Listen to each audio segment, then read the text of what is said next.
माल लगाइदिउँ के यत्रो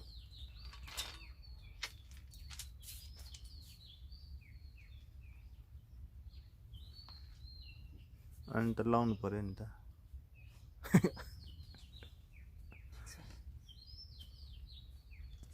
किन लाउनु न यत्रो माला बोकेर कहाँ अनि के भयो त नि अनि लौ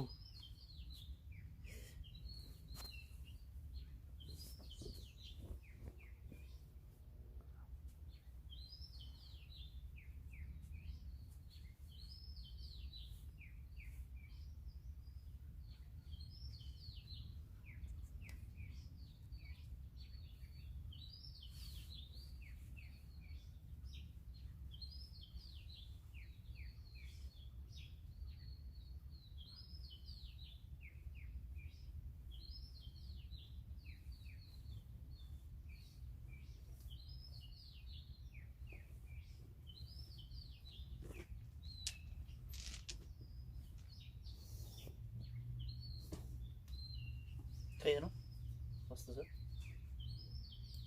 फोटो हानिदिनु तपाईँको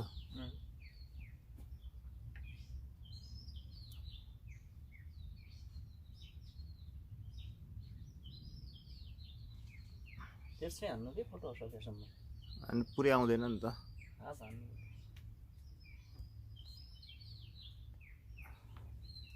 भइसक्यो ओम नमस्ते म श्रीपाद सत्य सनातन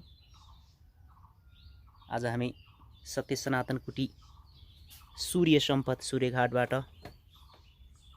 यात्रा गर्दैछौँ बुढा नीलकण्ठ मेरो भाइ रामगोपाल राई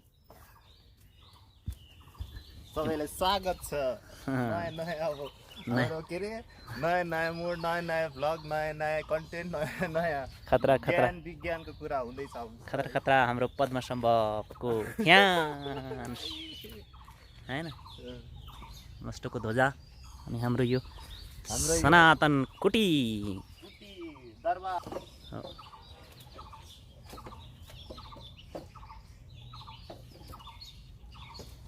यो पवित्र क्षेत्र कुटीको यो लक सिस्टम देखाइदिनु न सबजना छक्क पर्छ कहाँ आउँछ अब हामी जाँदैछौँ यहाँबाट यो सनातन मार्ग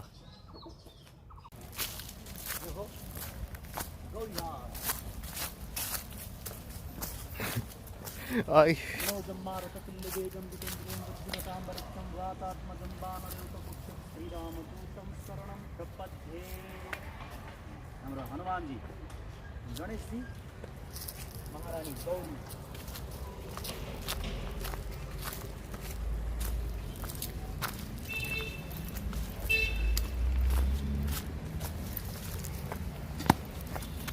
यो बाटोबाट गौरी घाटको यो गौरी घाटको यो पुलबाट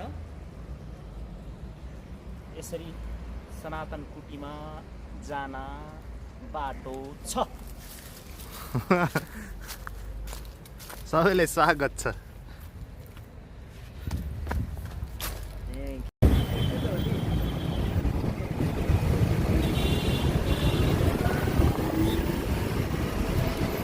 बनाएर एकदम ठुलो काम गरेछ अन्त बारेमा मान्छेलाई गरेर बाटो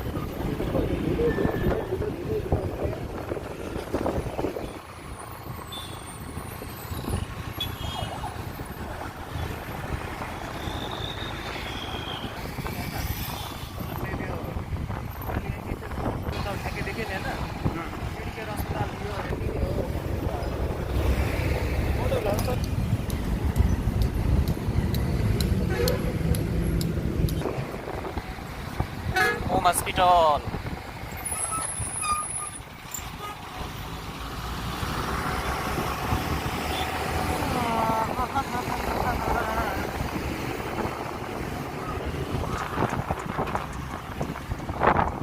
टैक्सी मार्ट में आ रही है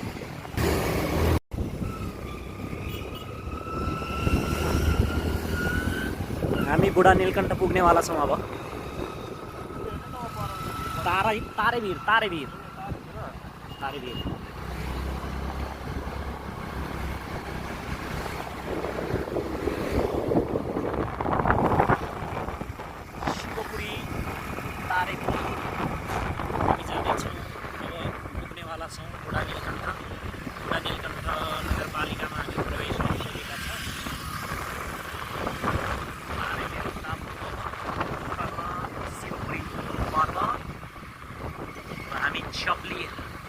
राइट चम्ली चोक नजिक पुगेका छौँ।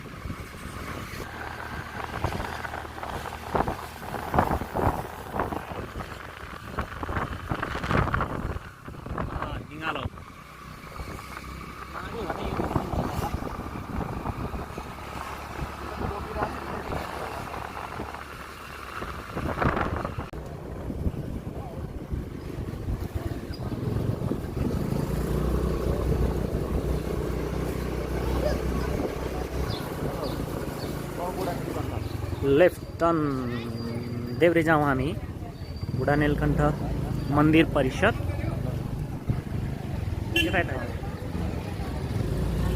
जाउँ।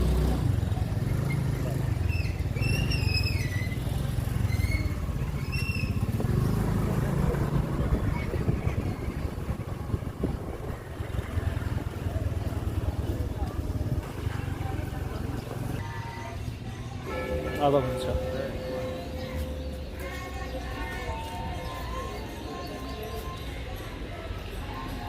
गार्दिन बसेपछि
भित्रै जानुहोस्।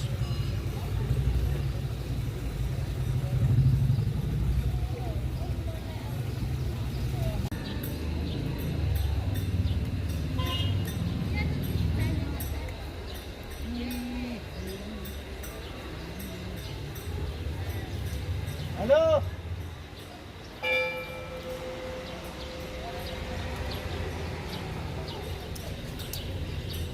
फोन नम्बर दिने गर्नु पऱ्यो। हेलो भन्दा फोन गरेँ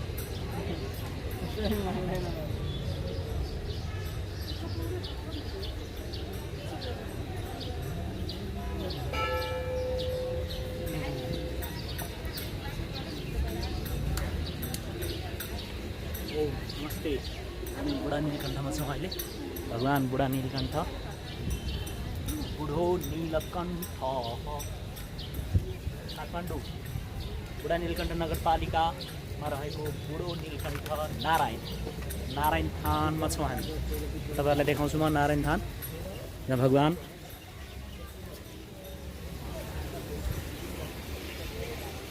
यसरी विश्राम गरिरहनु भएको छ। यो सन्दुवा मात्रको छहारीमा बस्नुभएको छ। यहाँको एउटा विशेषता पनि छ नि त, के अरे त्यसको छाया पनि, उहाँको छाया पनि पानीभित्र भित्र ठ्याक्कै जस्तो देखिन्छ। हो, जस्तो माथि भगवान् हुनुहुन्छ त्यस्तै पानीको मुनि पनि देख्न सकिन्छ। विश्वकै नमुना। विश्वकै नमुना।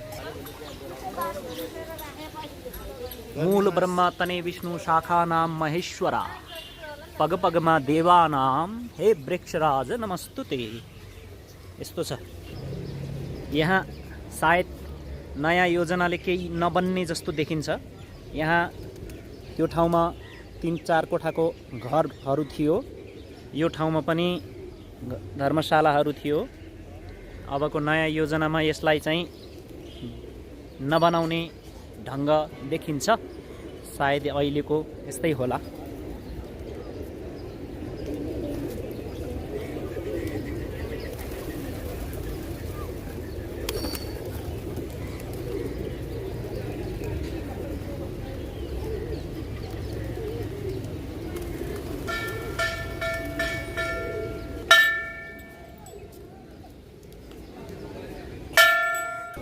पानी मुनि पनि भगवानको स्वरूप जस्ताको तस्तै देखिन्छ, जस्तै चन्दुवा अनि त्यसपछि भगवानको नागहरू। यसरी ध्यान दिएर हेर्नुपर्छ हामीले।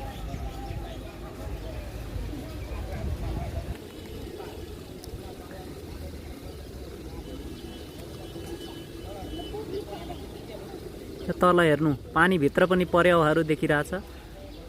पानीभित्र भगवानको स्वरूप ध्यान दिएर हेर्नुभयो भने देखिन्छ। 4वटा आँखाले देख्छ होला है।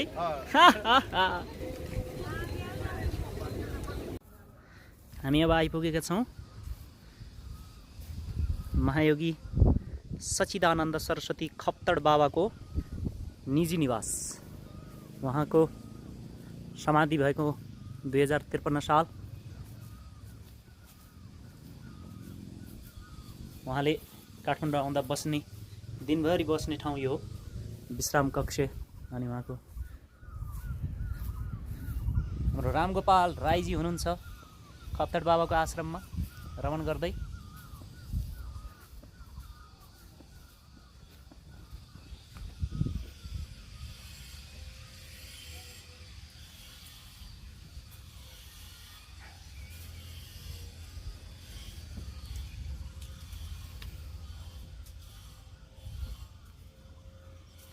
हामी उहाँको समाधि स्थल जाँदैछौँ अब।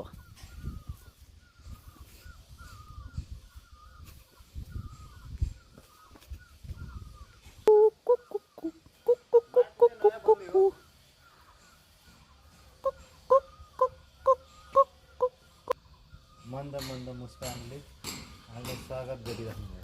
2053 साल 27 गते वैशाखमा उहाँको समाधि भएको छ। यो समाधि घर, उहाँको यो समाधि मन्दिर। ल हामी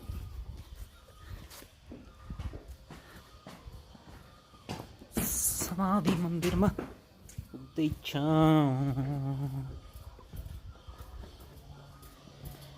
उहाँको पुस्तकालय बन्दैछ। उहाँको समाधि राखिएको भित्र समाधि घर, बन्दै गरेको पुस्तकालय, बाबाको आश्रम।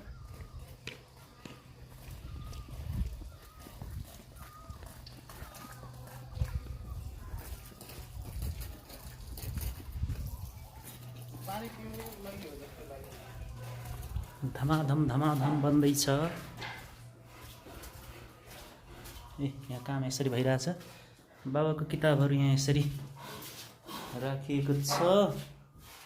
यसरी खिचिएको छ।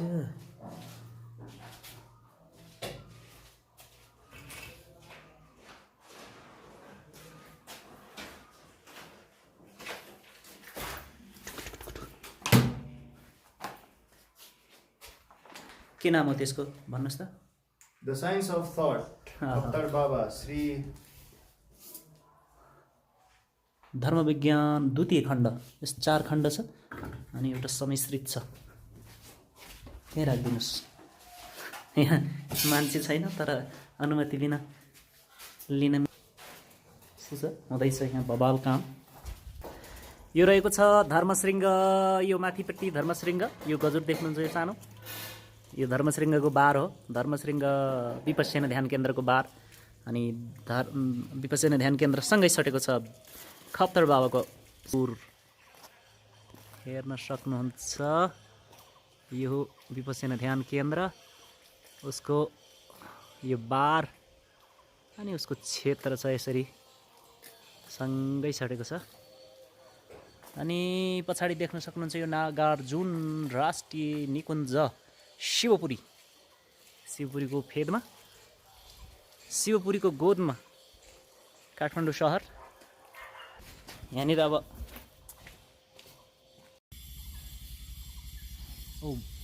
नमस्ते समग्र ऋषि ऋषिकाहरूमा। म आजको यात्रा पशुपति क्षेत्रमा रहेको श्री 5 सत्य सनातन कुटी र गुफा हुँदै बुढा नीलकण्ठ, नारायण थान, नारायण स्थान र शिवपुरी राष्ट्रिय निकुञ्ज नागार्जुन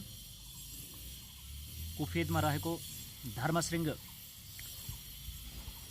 विपश्यना ध्यान केन्द्रसँगै सटेको एक पवित्र आश्रम जो महायोगी सच्चिदानन्द सरस्वतीजीले लामो समय बिताउनु भएको पवित्र आश्रममा पुगेको छु, जहाँ उहाँकै निजी निवासकै अगाडि उहाँकै यो आँगनमा म बसेर हजुरहरूसँग छलफल गर्दैछु। उहाँको समाधि मन्दिर पनि मैले हजुरहरू समक्ष पस्केँ। म श्रीपाद सत्य सनातन महासिद्ध जगतुसिंह महाराजजीको नाति, महासिद्ध कीर्तुसिंह महाराज, महासिद्ध मन्दिर सिंह महाराज र महासिद्ध धनबहादुर सिंहको छोरा महायोगी योगी नरेन्द्रनाथ र क्षेत्रनाथको अनन्त सान्निध्यता रहेको मेरो परिवार। अनि यसमा डाक्टर स्वामी रामकृष्ण प्रपन्नाचार्य र जगद्गुरु कृपालुजीको म एउटा शिष्य, प्रपन्नाचार्यजीको प्रमुख शिष्यको रूपमा, मधुर कविजी, महेशजी र देवी भक्त लामिटारेजीको पनि अनन्य भक्त र शिष्यको रूपमा तपाईहरुसँग यो सिद्ध सम्पदको यात्रालाई थालनी गर्ने कोसिस गरेको छु। सिद्ध सम्पदको यात्रा 1188 वटा महासिद्ध पीठहरू, जसमा प्रत्येक पाइलै पछि एक दिव्य ऊर्जाले भरिएको लामो यात्रा छ, जसमा हजारौं हजार सिद्ध गाथाहरू उपलब्ध हुनेछन्। यो सिद्ध सम्पद यात्रालाई निकै लामो समयदेखि म गरिरहेको छु। त्यसलाई पुनरावृत्ति पनि गरिरहेको छु, दोहोर्याइ तेह्राइ पनि रहेको छु। करिब 4 वर्षको उमेरदेखि लिएर लामो यात्रा कुल्लू मनाली, रिकाङपिउ, कमाउ, गढवाल, लेह लद्दाख र हजुरको रौतगाउँ, थलाली, ऋषिकेश जस्ता कन्याकुमारीदेखि लिएर जम्मू कश्मीरसम्मको यो लामो यात्रा, बनारस काशीदेखि लिएर केदारनाथ, बद्रीनाथ अनि नेपालको पूर्वको इलामदेखि लिएर पश्चिमको डोटी, डडेलधुरा र बझाङ, कैलाशको गोदमा रहेको कर्णाली क्षेत्र अनि सुमेरुको गोदमा रहेको गण्डक क्षेत्र, कोशी, सप्तकोशी क्षेत्रको यात्रा गर्दै जाँदा यसलाई यस्तो लाग्यो कि हजारौं हजार सिद्धहरूको सिद्धगाथालाई लिएर आउनको लागि सिद्ध सम्पदको पुनः एकपटक समग्र सामग्रीहरूले युक्त र सकेसम्म सिद्ध धर्मसङ्घका सदस्यहरूको सहायताद्वारा यो लामो यात्रालाई पुनः जनमानसको कल्याणार्थ एक ऐतिहासिक दस्तावेजको अन्वेषण र खोजको लागि मैले यो काम गर्न गइरहेको छु। यसमा चित्तवृत्त, लेख, लिपिदेखि लिएर श्रवण, लेखन, चित्रण यी सबै कामहरू गर्ने सक्दो कोसिस गर्नेछु र यसमा समग्र सिद्धपीठमा, सिद्ध सम्पदमा रहनुभएका उहाँहरू अथवा हजुरहरू सबैले मलाई सहायता प्रदान गर्न सक्नुहुनेछ। हजुरको गाउँ गाउँमा, घर घरमा आएर त्यहाँको सिद्धहरूको र त्यहाँको सिद्ध पीठहरूको, सिद्ध सम्पदको विषयमा जानकारी सङ्ग्रह गर्न र अन्वेषण गर्न म आउनेछु। यसको लागि पूर्व सूचना भन्दा पनि मेरो उपस्थिति अथवा मबाट पूर्व सूचना पाएमा हजुरहरूले भरपूर सहायता गर्न सक्नुहुनेछ। अडियो, भिडियो, लेख, लिपि, दस्तावेजहरू जति पनि हुन सक्छन् त्यो उपलब्ध गराएर सिद्ध धर्मसँगको सिद्ध सम्पत्ति यात्रा र सिद्ध गाथाहरूको सङ्ग्रह गर्ने एक महत्त्वपूर्ण कार्यमा हजुरहरूले मलाई भरपूर साथ दिनुहुनेछ, त्यो मैले हृदयदेखि नै आशा गरेको छु। आजको पहिलो यात्रा रहेको छ। आजको यात्रा महासिद्ध अवलोकितेश्वर अथवा अनन्त नारायणको पवित्र धाम बुढा नीलकण्ठ क्षेत्र, जहाँ एक सामान्य कृषकको कृषि पेशाको कार्य सिलसिलामा महासिद्धको उत्पत्ति भएको छ। महासिद्ध अवलोकितेश्वर अथवा सदाशिव अथवा अनन्त नारायण वैष्णवानाम यथा शम्भु देवानाम अच्युतो यथा, जुन बुढा नीलकण्ठ हुनुहुन्छ उहाँ भगवान् सदाशिव पनि हुनुहुन्छ अनि भगवान् नारायण पनि हुनुहुन्छ। उहाँको जुन शिरमुकुट छ, त्यहाँ भैरवको श्री विग्रह छ, जहाँ उहाँका बाजुहरू राम अनि बाजुहरू कृष्ण अनि बाजु नै भगवान् सदाशिव र यसरी उहाँको प्रत्येक अङ्गहरू शिव अनि विष्णु अनि शिव विष्णु अथवा नारायण र महादेवको सम्मिश्रणता र देवताहरूको सम्मिश्रणताले बनेको त्यो बृहत विग्रह हामीले देखायौँ। यो पवित्र भूमि आफैमा पुण्यमय छ। त्यहाँ खुट्टामा हलो लागेको भन्ने कुरा पनि छ, बाउसो लागेको भन्ने कुरा पनि छ। बाउसो भन्ने बुझ्नुहुन्छ, जसले खन्दाखेरि त्यसले बुढी औँलामा लागेर रगत टप्किएर प्रकट भएको भन्ने कुरा छ। यहाँ नजिकै हामीले सुन्न आएको छ, बुढा नीलकण्ठलाई छोडेर गएको लक्ष्मीको पनि स्थान यहाँ कतै छ भन्नेमा आएको छ। यसको प्रष्टता भएको छैन, यसको खोजी नीति हुनेछ। उनी अलिकति पर नजिकै गएर बसेकी छन् भन्ने कुराहरू मलाई सुन्न आएको छ। यहाँबाट विष्णुद्वार नजिकै छ, बागद्वार माथि नजिकै छ। बागद्वारभन्दा पनि वाकद्वार, जहाँ भगवान् सदाशिवले प्रह्लादलाई नवदा भक्तिको ज्ञान प्रवाहित गर्नुभएको छ। त्यो ज्ञान प्रवाहित ज्ञान सरिता ज्ञान गङ्गा प्रदान गरेको कारणले गर्दाखेरि वाक मुखबाट ज्ञान गङ्गा प्रवाहित भएको, भगवान् सदाशिवको मुखबाट ज्ञान गङ्गा प्रवाहित भएको कारणले वागमती भनेको छ। त्यसरी वाग्मतीको पवित्रता, वाग्मती महारानीको जुन सुन्दरता र सलिलता र शीतलताको कुरा छ, त्यो गौरवमय गाथा छ। परमसिद्ध सदाशिव अथवा सिद्धहरूका सिद्ध, ऋषिहरूका पनि ऋषि, देवताहरूका पनि देवता, ईश्वरका पनि ईश्वर सदाशिवको ज्ञान धारा त्यहाँबाट प्रवाहित भएको छ। र त्यही पवित्र पर्वतबाट नेमुनिले महासिद्ध विरूपाक्षलाई अष्टाङ्ग योग प्रदान गरेको यो पवित्र पर्वत हो, जसलाई शिवपुरी पर्वत भन्दछौँ। रह्यो प्रसङ्ग जोडिनुपर्ने कि म खप्तड बाबासम्म पुगेको छु। खप्तड बाबा को हुनुहुन्थ्यो त? सच्चिदानन्द सरस्वती, उहाँको नाम खप्तड। महाइष्टा नाम मष्ट भनेको भगवान् सदाशिव, मष्ट भनेको मण्डल, मण्डल भनेको सङ्गठन। भगवान् सदाशिवको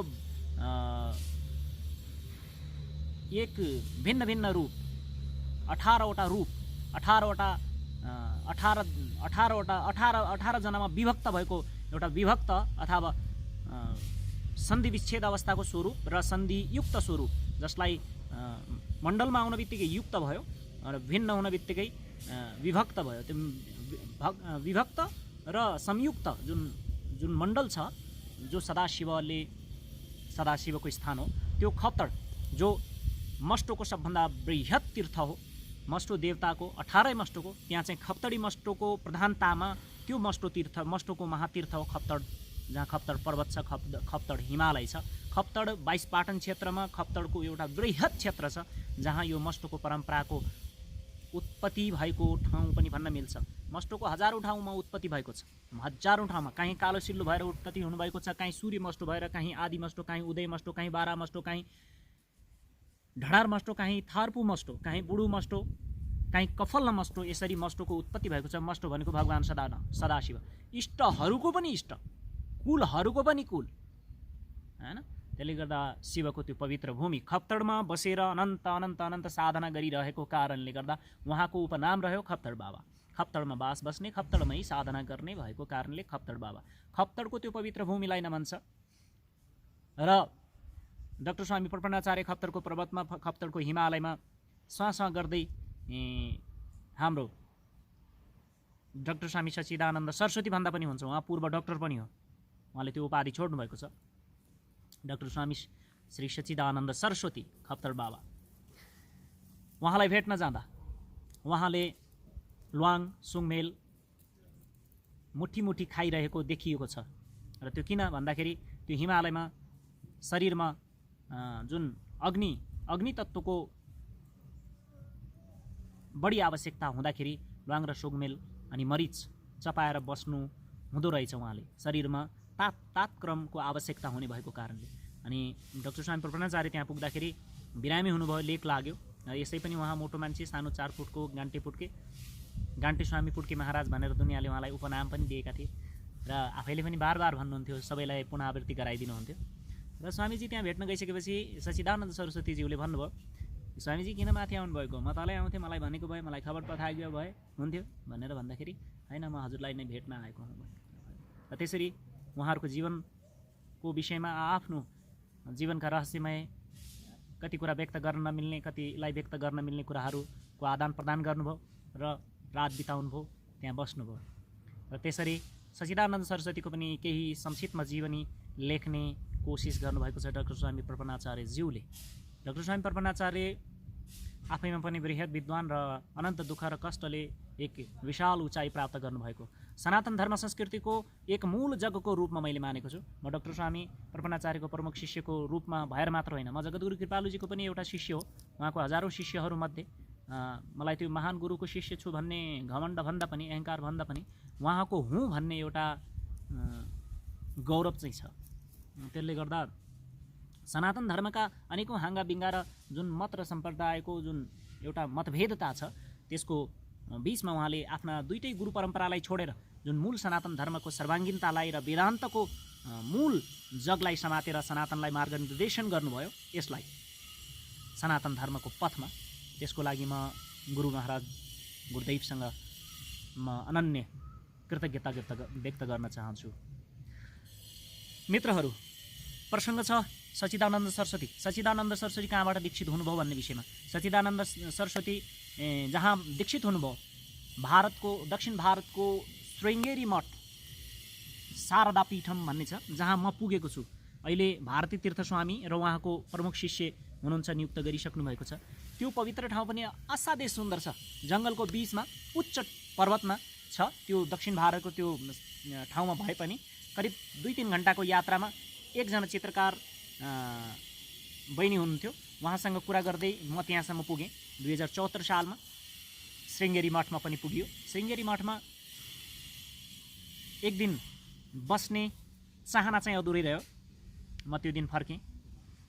त्यो दिन फर्केर म तिरुपति गएँ। सायद तिरुपति भन्दा पनि कुनै ठाउँ पुगेँ, म पनि पुगेको छु। श्रृङ्गेरी मठमा उहाँ दीक्षित हुनुभएको।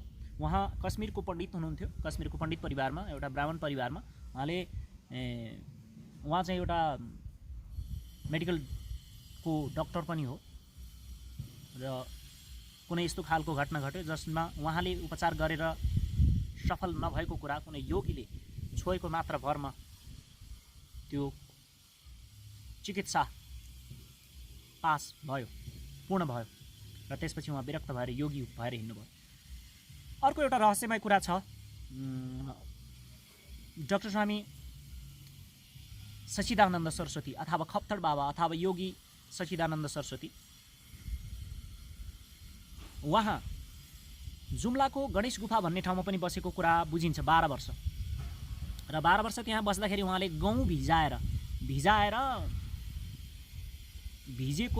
भिजेको खान योग्य गहुँ भिजाएर 12 वर्ष खाएर गणेश गुफामा साधना गरेर बसेको भन्ने कुरा छ। छिप्रानाथहरू लगायत योगी नारायणनाथले पनि दुध पुर्याउन गएको भन्ने कुराहरू मैले गुरुबाट सुनेको छु। उहाँले गणेश गुफा र जुम्लालाई कसरी छोड्नुभयो भन्ने विषय आउँछ, एउटा एकदम महत्त्वपूर्ण विषय आउँछ।